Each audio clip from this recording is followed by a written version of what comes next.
Nasrallah Malik साहब, मैं जरा आपसे शुरू करना चाहूंगा। आज आपने डीजी आईएसपीआर साहब की प्रेस कॉन्फ्रेंस देखी होगी, उसमें दहशतगर्दी के हवाले से बहुत सारी तफसीलात बताई गई, कैसे अफगानिस्तान की सरजमीन हमारे खिलाफ इस्तेमाल हो रही है, और उसके साथ साथ इसका एक सियासी पहलू भी था कि किस तरीके से एक सूबे की हुकूमत लगता है ऐसे है कि वो मुकम्मल एफर्ट नहीं कर रही। तो ओवरऑल आप इस प्रेस कॉन्फ्रेंस को कैसे देखते हैं?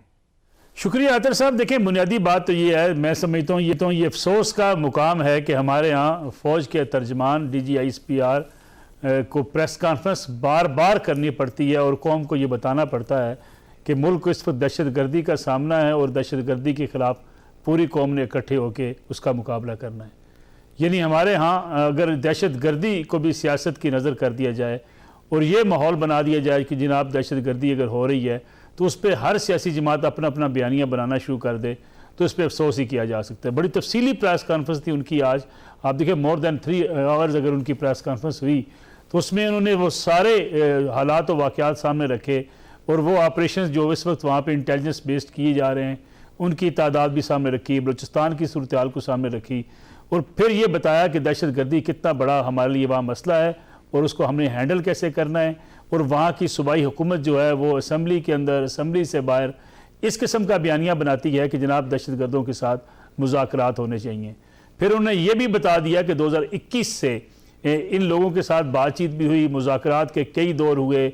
दोहा के अंदर जो बातचीत हुई थी उसमें भी कहा गया था कि पाकिस्तान की सरजमीन जो है उसमें होने वाले जो वाक़यात हैं, इवन अफ़गानिस्तान की जो दहशतगर्दी वहाँ से आती है उसकी रोकथाम के लिए इक़दाम किए जाएंगे। फिर मॉस्को कॉन्फ्रेंस का जिक्र भी होता है अक्सर कि वहाँ पे भी तय पाया कि अफ़गानिस्तान की सरजमीन हमारे खिलाफ इस्तेमाल नहीं होगी, लेकिन तसलसल के साथ ये दहशतगर्दी के वाक़यात हो रहे हैं। अब उस पर यह कहा जाए कि जनाब नहीं जी अमन जरगा होना चाहिए, मुज़ाकरात होने चाहिए, तो मैं समझता हूँ ये अफवाज पाकिस्तान के लिए अब काबिल कबूल नहीं है, क्योंकि अगर उनके ऑफिसर्स, उनके जवान रोज़ाना शहादतें भी दें खैबर पख्तूनख्वा की मासूम बच्चों को, वहाँ के लोगों को बचाने के लिए, तो उसके बाद तनकीद भी सुने, तो ये अब बड़ा मुश्किल होगा। थोड़ा सा मैं अगर आपसे वाजी से भी अर्ज़ करूँ, जो आज बात करते हैं कि जनाब दहशतगर्दों से बातचीत होनी चाहिए, गुड तालिबान बैड तालिबान, ये भी एक मामले को उलझाने की बात की जाती है। बैड तालिबान वो थे जो बंदूक उठाते हैं, गुड तालिबान वो थे जिन्होंने हमसे लड़ने से इनकार किया और बैड तालिबान के खिलाफ खड़े हुए। ये हमारी पॉलिसी थी, इसमें कोई दूसरी राय नहीं है। जो भी हमारे खिलाफ लड़ेगा और जो उसके खिलाफ लड़ेगा तो हम उसे जो है उसको रास्ता भी देंगे, हम समझेंगे ठीक है वो इस रास्ते से वापस आ गए हैं।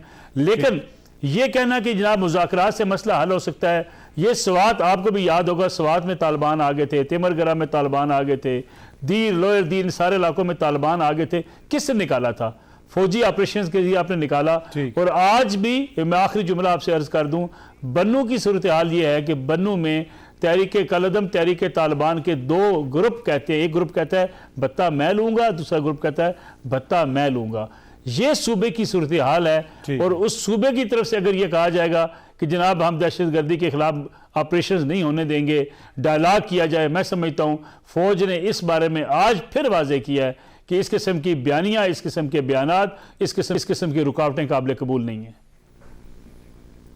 ठीक है, अच्छा आपके पास वापस आता हूं, मैं जरा मलिक साहब को शामिल करूं। अच्छा मलिक साहब, जो खैबर पख्तूनख्वा की हुकूमत का कंडक्ट है, मैं स्पेसिफिकली उसके हवाले से आपसे पूछना चाहता हूं कि ना सिर्फ सोहेल आफरीदी साहब का बयान चलाया गया, असद कैसर साहब की तकरीर का एक हिस्सा भी चलाया गया और एक और उनके मेंबर हैं जो असेंबली में तकरीर कर रहे थे, वो भी सुनवाई गई। तो इससे तो वाज़ेह तौर पर नजर आता है कि शदीद नौयत के तहफ़्फ़ुज़ात हैं खैबर पख्तूनख्वा की हुकूमत के हवाले से।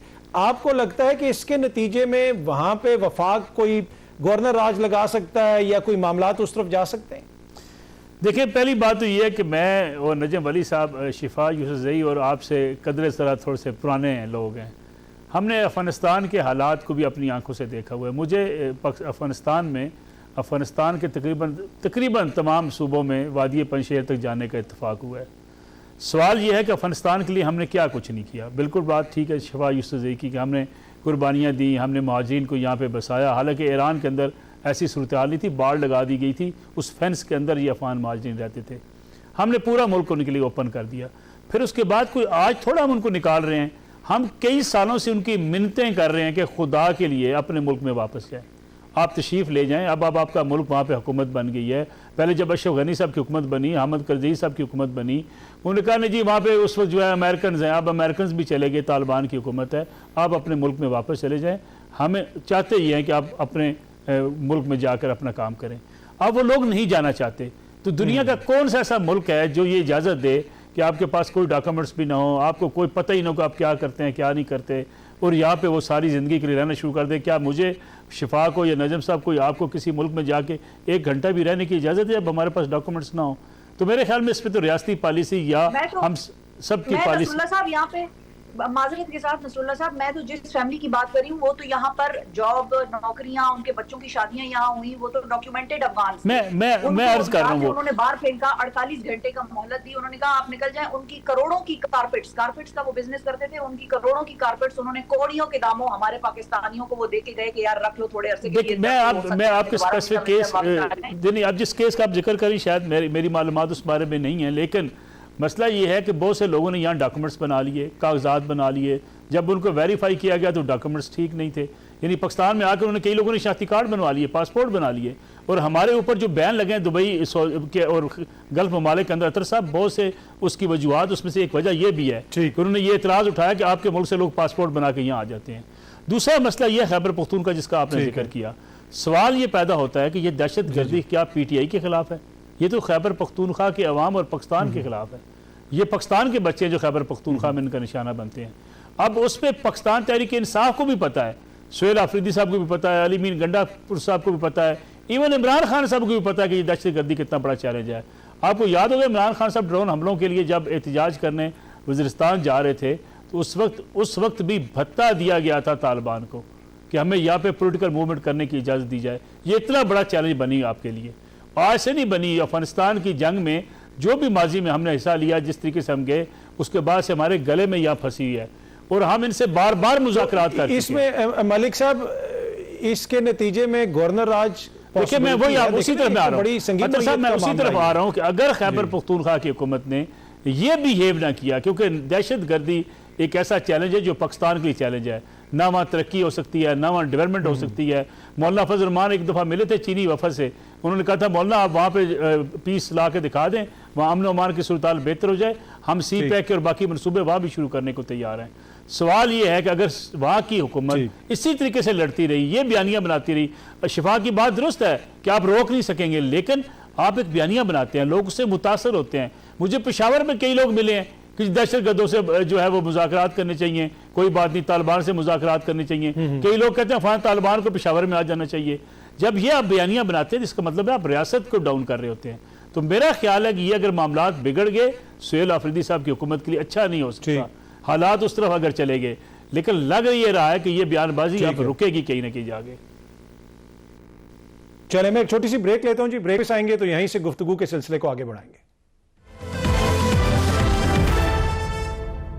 मलिक साहब, आज भी इमरान खान साहब की मुलाकात नहीं करवाई गई। हर मंगल वाले दिन उनकी बहनें जाके बैठ जाती हैं जेल के बाहर, कभी उन पे पानी फेंका जाता है, कभी लोगों को वहां से पकड़ा जाता है। तो जो सियासी तौर पे चीजों को बेहतर करना है उसमें देखें ना, हुकूमत का भी थोड़ा सा किरदार है। राना साहब कहते हैं 5 बड़े बैठ जाएं, उनके दरमियान इत्मीनान साजी होनी चाहिए।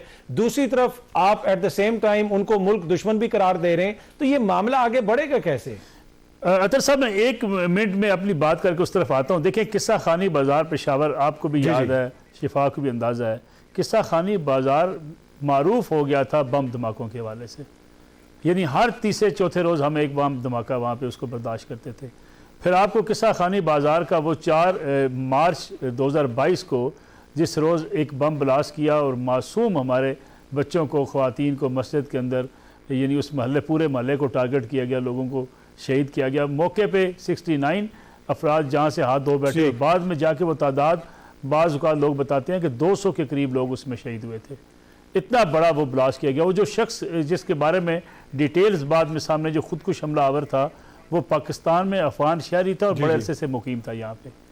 ये देखिए हमने ये कुर्बानियाँ दी हैं और जिस मुज़ाकरात की हम बात करते हैं, हमने तो बैतुल्लाह मसूद को भी इसमें मलिक साहब इसमें यह भी है ना, देखें गुज़िश्ता 4, 5, 8 सालों के दौरान दहशतगर्दी में कमी आई थी। मैं वही इस दफा 2025 में हम उस पोजीशन पे आ गए जहां पे हम 2015 में थे। मैं आपसे वही अर्ज कर रहा हूं के दौरान सबसे ज्यादा दहशतगर्दी 2025 में हुई है। अतर भाई मैं वही आपसे पीटीआई को कैसे ब्लेम कर अतर भाई वही आपसे दूसरों की हुकूमत है। मैं आपसे वही अर्ज कर रहा हूं, देखिए हुआ ये कि जब हमने उनके खिलाफ ऑपरेशन किया, ऑपरेशन के नतीजे में हमने उनको वहां से भगाया, कुछ भाग गए, कुछ उसमें मारे गए, और हर रोज जो हमारे ऑपरेशन होते हैं इंटेलिजेंस बेस्ड ऑपरेशन, उसमें हम इनको टारगेट कर रहे हैं।